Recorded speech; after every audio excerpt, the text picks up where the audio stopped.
All right, you know winning weighs heavily on this list, but sometimes there's quarterbacks that don't win but have performances that are winning performances and things happen outside their control. So number 5, I'm putting Drew Brees up there. Against the no-fly zone, coming into town, he goes for 300 yards, 3 touchdowns, only 8 incompletions as you see there, and he came back with that huge touchdown pass late in the game, only to watch a blocked extra point be returned, and that is the difference in winning and losing that game. So he slides in at number 5. At number 4 is another guy that didn't get the win but played well enough to win, and that's Big Ben Roethlisberger. I thought he played an excellent game against the Cowboys, did everything he possibly could, including that late touchdown pass to give them the lead with just a minute or under a minute to go in the game. We obviously know what happened, but 408 yards. You see right there, only 9 completions out of 46 attempts.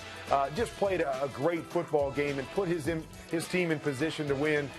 They just weren't able to get it done on the defensive side. Number 3 is the guy that actually beat Big Ben, and the guy we've been talking about the last couple days, and that's Dak Prescott.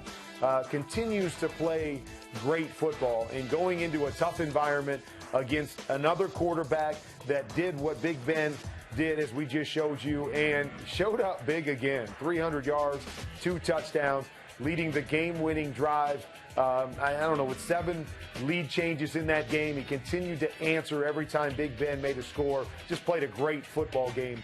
He comes in at number 3. And number 2, in a big game we saw Sunday night, I put Russell Wilson at the number 2 spot. Looked a lot like the Russell Wilson we came to know last year and before the injuries he suffered this year. But what a great game. You saw him running around, making plays. The play he made at the end of the first half for the touchdown on the 2-minute drive. You saw some smoke behind the ball, able to step into some things. But this is the Russell Wilson I think we're going to see down the stretch, and he makes Seattle really, really dangerous. And then number 1, we're going to put a young guy up there, Marcus Mariota. A great performance by him. 4 touchdowns, 0 interceptions.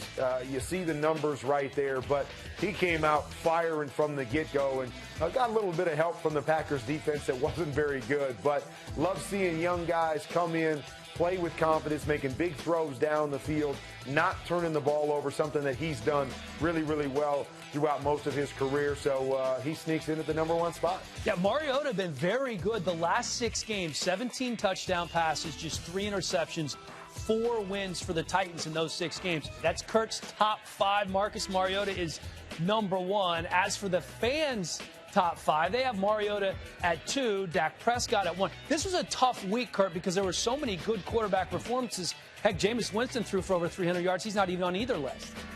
Yeah. Well, I tell you what, we got the same 5, though. I like that. The fans are starting to see things like I see them. And I understand, Marcus Mariota, the game wasn't the magnitude of what Dak went into, so I see why he could be there. And then Russell Wilson, as we said, huge game, huge matchup on the road. That's why I put him at the number 2 spot. But I like the fact that we matched all 5 this time. Maybe by the end of the year we'll have him in the right place.